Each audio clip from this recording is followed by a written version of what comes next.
literally in the last prod breakdown, I was like, I don't even know what's doing these anymore. This is probably my last one, and then literally for the next song, I'm doing another one.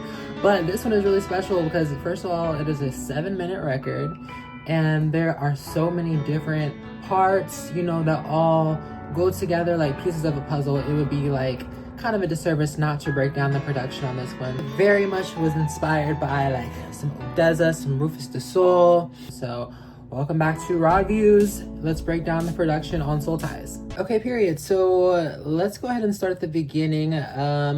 We have this pretty elongated, I think it's about 30 seconds of a classical kind of piano moment.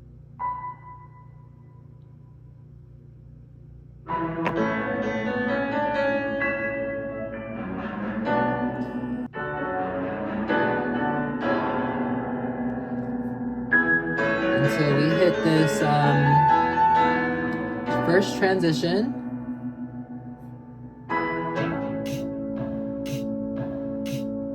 Which that transition is tough. I know I say this about all my transitions, but that transition is mad tough, okay? Like, so cute. And so I want to go over how like the percussion kind of progresses throughout this first verse.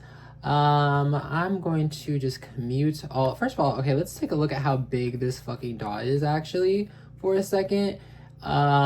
This was a monster. This 7-minute track was a monster. There's 3 verses. We hit the hook a couple times. We hit the pre-chorus, the outro. Like this is a huge monster record. But anyways, let's go back to the verse 1 here.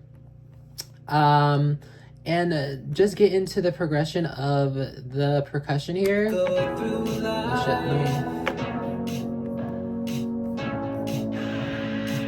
coming with the cymbal, hi-hat, which the hi-hat sounds really fun. And then this marimba moment, or somebody told me it was like the marimbas kind of sound like dogs. A little bit like dogs barking. Listen, they kind of do. And then the synth down here.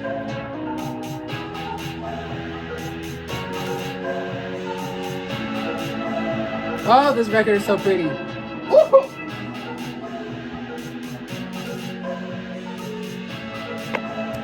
Okay, work.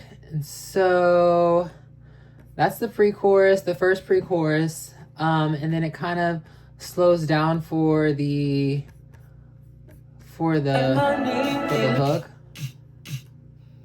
You can't cut no soul ties. And so the vocals down here,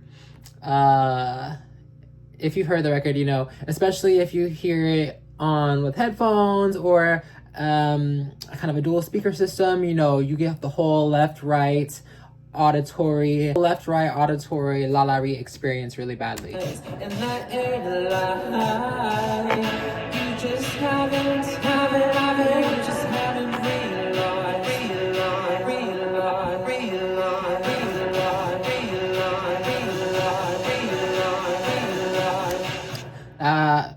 this record was so much fun, you guys, to make, which I made the bulk of this like October 2024. And then I picked it up early this year, 2025, and finished it basically when I had knee surgery. So yeah, that's the lore behind that one. But anyways, we go into the verse, and I'm going to break down the synths in this part. Whenever I was showing this record around to a couple of girls who kind of can relate to this ODESZA, Rufus Du Sol type feel that I was going for. It definitely has like Monstar twist on it, but they get the whole EDM kind of vibe I was going for. I showed it to them, and every single one of them said they love this synth here. Girl, I don't even know what this is, but it's gorgeous. The way I do not remember making this. Oh my god, so pretty. And then I bring that up again later in the record, so we'll revisit that part because it's even prettier the second time. But let's listen some more. We're just kind of gonna go through this record because there's a lot of really fun stuff to break down. Alright, so let's go back to the beginning of this verse. That motif throughout the record is so pretty.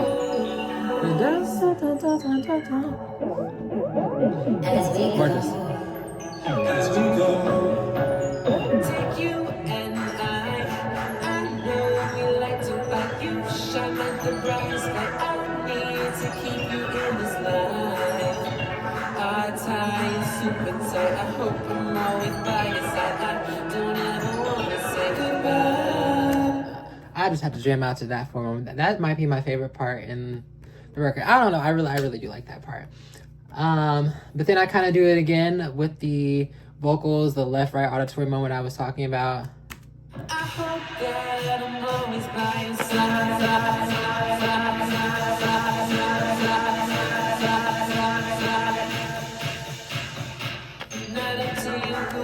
And then we go into pre-chorus 2, which whenever this guitar comes in is whenever it really gets nasty, and we transition really into the second half of the record. Ooh, that motif! Woo!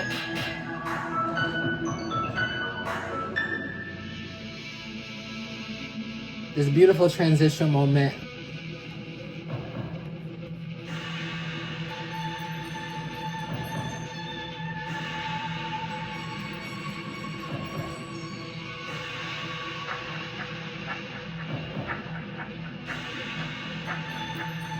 I promise I will try my best.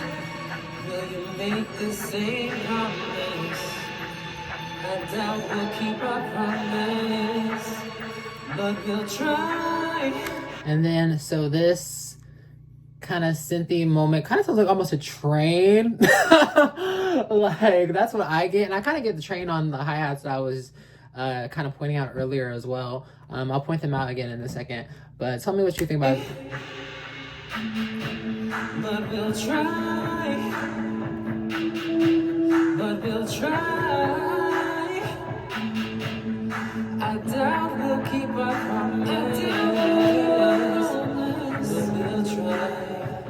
So I'm going to mute the vocals so we can get into this progression here on the bridge that we are going into.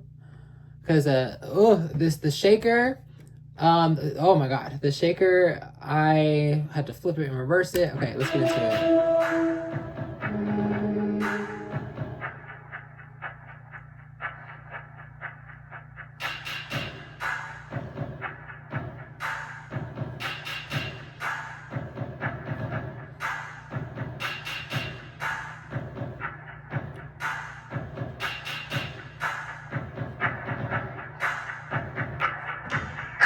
Ooh, yeah. So on those, I will point out, I'm sure I added some sort of, oh my god, what did I add on here? Girl, I did the song so long ago. Oh, this auto filter that's fabulous gives us that whooshing sound that also kind of brings it to right to left. Let's go back into that again, and I'll just kind of solo it and make it to where you can hear the difference. So here's like the regular shaker, and the one with the auto filter coming. I love shit like that. I love doing shit like that within prod and with vocals. I'm about to do some more of that shit. Okay, and so let me go ahead and I want to continue, yes, without the vocals.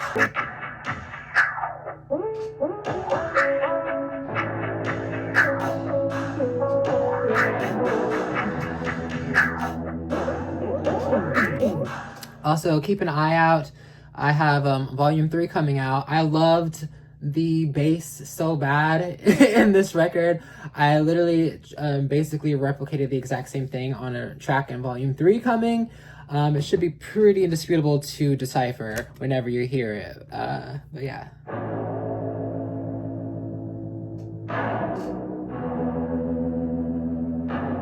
Ooh!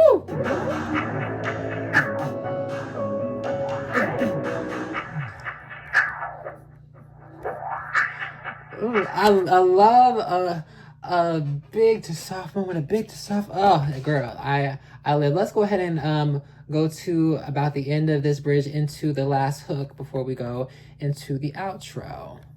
Okay. Now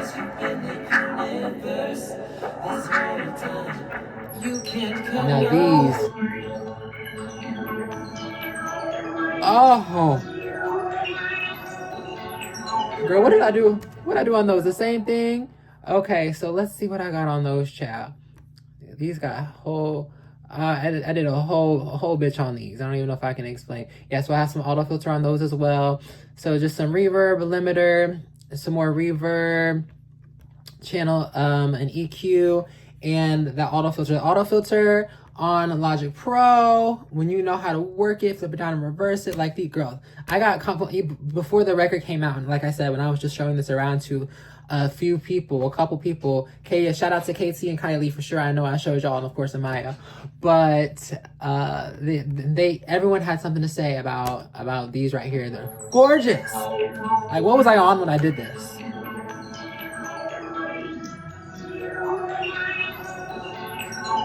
Oof. Jesus. All right, let's go into the outro.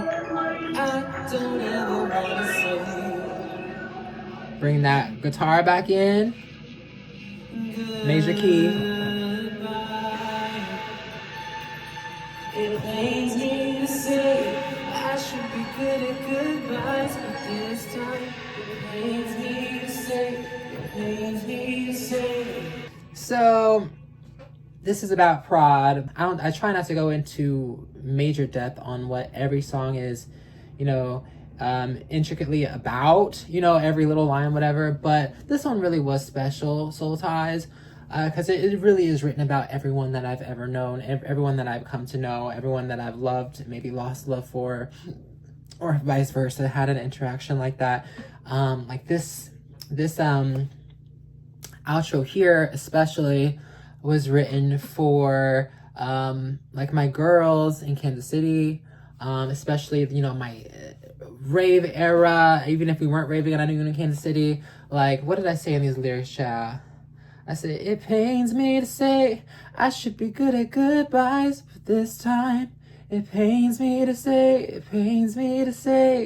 never forget in my mind all the good times. Didn't know they were good back then, my friends. Like that was really about you guys, And this song is about friends, it's about lovers, it's about teachers, mentors. This is a song I feel like everyone can relate to. I feel like it's one of my best records. Okay, so let's talk about that. When I said my friends, this progression here at the end is really what I'm trying to get into. Here we go. Like, wow, what just a gorgeous way to end the record. Goodbye.